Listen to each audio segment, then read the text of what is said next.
Какво би искал хората да знаят за Босна и Херцеговина?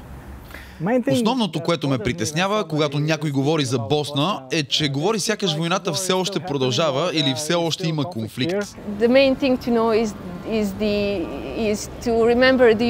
Мисля, че най-важното е уникалност. Рядко можеш да намериш място, в което и трите основни религии имат свои храмове.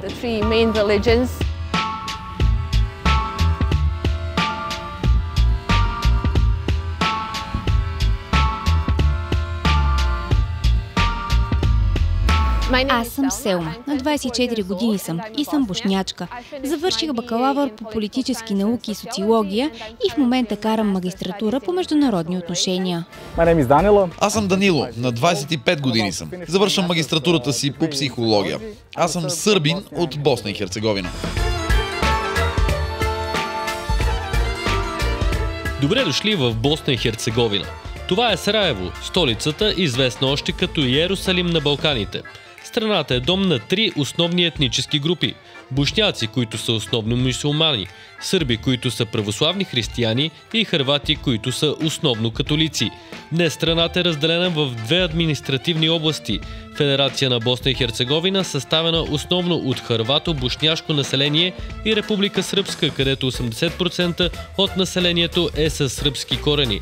Столицата е Баня Лука.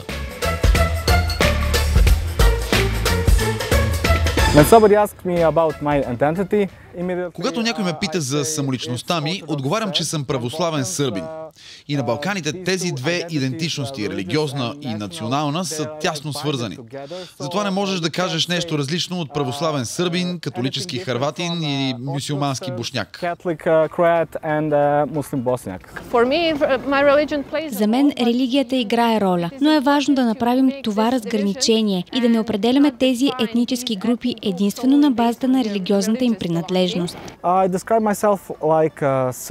Когато описвам себе си, се представям като сърбин. Не съм босненски сърбин. Аз съм тук, в тази страна, имам гражданство, но аз определено съм сърбин. Когато ми казват, че съм босненски сърбин, все едно се опитват да ме откъснат от родината ни и да ни разделят. Етническите разделения в Босна са ключови за разбирането на войната, която разкъсва страната между 1992 и 1995 година. Гражданската война между хървати, сърби и бошняци е най-тежкият конфликт на европейската почва след Втората световна война. От малка знаех, че е имало война, но моето семейство не обичаше да говори много за този период. Първите истории, които чух, бяха на семейни събирания, особено с по-възрастните членове на фамилията. Баща ми и дядо ми, които участваха във войната, не говорят по темата. Много мъже на тяхната възраст не споделят емоциите и преживяното в тази война, особено баща ми, който загуби най-хубавите си години заради този конфликт. Когато войната започна, цялото ми семейство беше в Баня Лука. Не им се наложи да са част от въоръжен конфликт, но изпитаха много други неща, които са много травмиращи.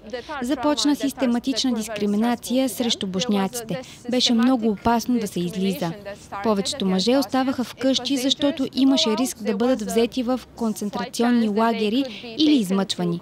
Майка ми има 6 братя и сестри, 1 брат и 5 сестри, и всички трябваше да напуснат страната по време на войната. Всички те сега имат семейства в чужбина. Според мен никога няма да се възстановят от това, че са напуснали родината си. Спомням си първия момент, когато усетих промяна в мен. Беше когато дойдох да уча тук, в Сараево. За първи път дойдох в град, в който моята етническа група е мнозинство. Когато говорим за по-възрастните ни роднини, те виждат другите етнически групи от перспективата на войната. Аз нямам такива предубеждения. Слушайки семейството си, особено от страната на баща ми, ме обземат чувството на тъга, защото те загубиха всичко в тази война. Всички загубиха в тази война. Никой не спечели нищо. И всички трябваше да започнем от начало. Годината е 1991 и Съветският съюз се разпада. На Балканите Югославия, федерация от 6 републики под комунистическо управление, също се разпада. Към края на 1991 година Хърватия, Словения и Македония обявяват независимост, което не минава без битки за постигането й. Босна обаче все още беше част от федерацията, а Сърбия не беше готова да позволи Югославия напълно да се разпадне с цел да стане нейният правоприемник. Това е моментът, в който учебниците по история са премахнати от училищата в Босна. За нас историята не е спряла, но в учебниците тя спира през 80-те, когато започва войната. Когато говорих с хървати и бошняци, разбрах, че учихме история не само от нашата гледна точка. Не открихме обща основа. В страната образователната система не е унифицирана. Учебните програми се различават между административните области. Има една програма в Република Сръбска и друга в Федерацията. Гражданската война в Босна не се споменава в нашите часове по история. Всичко, което научаваме, е от интернет, от нашите лидери, от институциите. Оставени сме без истинска информация. Когато Югославия се разпада, нито една от трите етнически групи, които съставляваха Босна и Херцеговина, не желаеше да живее в държава, контролирана от друга страна. През 1992 година ООН призна независимостта на Босна, нещо, което не беше посрещнато радостно от сърбите. Така започна Босненската война.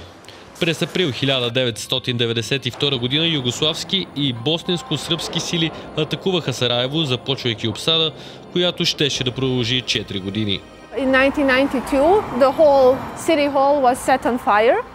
През 1992 година сградата на общината беше подпалена и повече от 2 милиона книги, архиви и документи се загубиха в пламъците. Сградата беше напълно разрушена. Сега е възстановена. Това е важно, защото показва, че войната беше повече от просто конфликт или неразбирателство. Ставаше въпрос за унищожаване на всички елементи на една идентичност, на една култура. Защото какво друго може да докаже съществуването ти и твоята идентичност, ако не историята, езикът или литературата?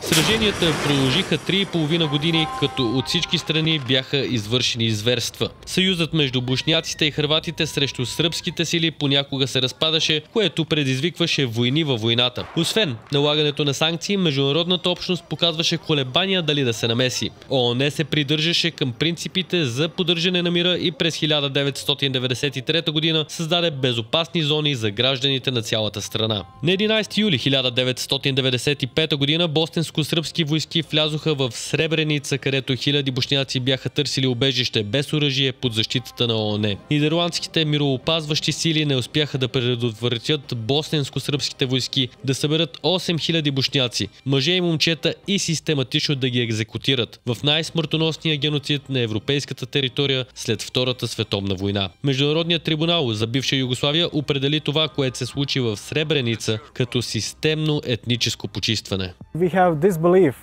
Ние не вярваме в Международния съд. Те съдиха само нашите хора. Истината е, че ако кажем, че това е геноцид, че ние го направихме, няма да е достатъчно. Те искат да поставят етикет върху нашия народ, да твърдят, че сме агресори, че искахме да прочистим Република Сръбска от тях. Това не е пълната картина. Не искам да величая военните престъпления, които са извършени. Искам да кажа обаче, че въпросът е комплексен и зависи от перспективата, от която се гледа. Има значителна разлика в това как различните етноси виждат войната. И не съм сигурна дали може да има какъвто и да е вариант, в който те могат да се съгласят. Защото знаете, бошняците пострадаха много. Когато някой опитва да отрече нещо, което сте изживели, мислят, че тогава боли още повече. И за това е наистина чувствителна и сложна ситуация. До днес повечето босненски сърби отричат геноцида. По време на войната загинаха над 100 000 души и се оценява, че 70 до 80% от тях са бошняци-мюсюлмани. Около 2 милиона души бяха разселени. Войната приключи през 1995 с мирното споразумение от Дейтън, представено от Съединените щати с помощта на европейските страни и Русия. Хърватите, сърбите и босненците приеха мира и една единствена суверенна държава, известна като Босна и Херцеговина. Ние бяхме от Югославия. След войната се сблъскахме с тежката реалност, защото хърватите преди войната и след нея все още имаха своята идентичност. Бошняците също имаха своя, но ние останахме без. Защо? Етническият национализъм нараства в районите с сръбско мнозинство, както сред населението, така и сред институциите. Политическата система на Босна е основана на споразумението от Дейтън.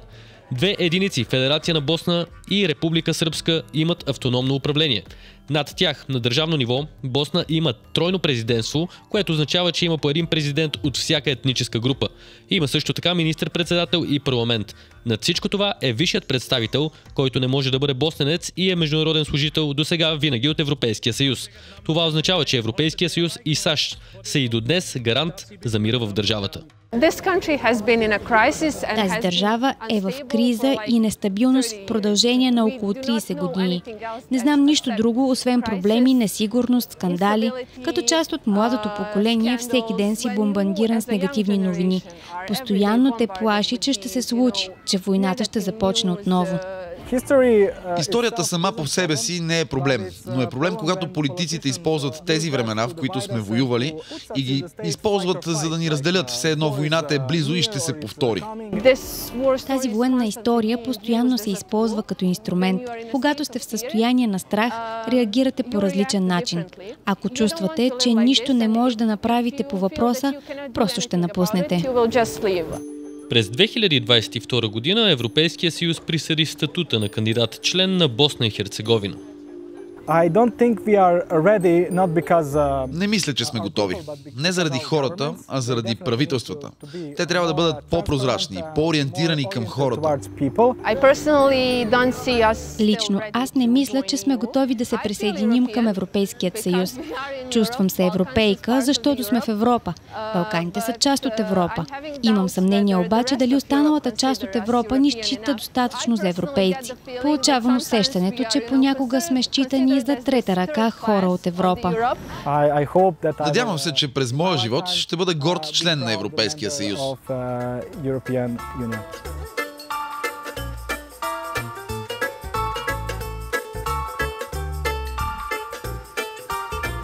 Ще направя всичко възможно, за да имам достоен живот.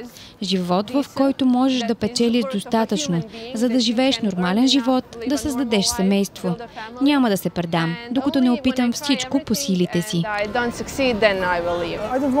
Не искам, както семейството ми, да трябва да отида някъде и да започна всичко от начало.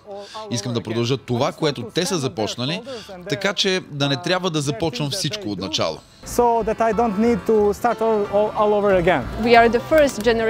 Ние сме първото поколение, почти първото поколение след войната. Разбира се, това ни влияе. Надявам се, че нашата страна ще е по-малко разделена, че ще сме по-толерантни един с друг и, разбира се, да градим бъдеще заедно. Ние трябва да обичаме тази страна повече и да дадем най-доброто, за да я превърнем в най-добрата й версия.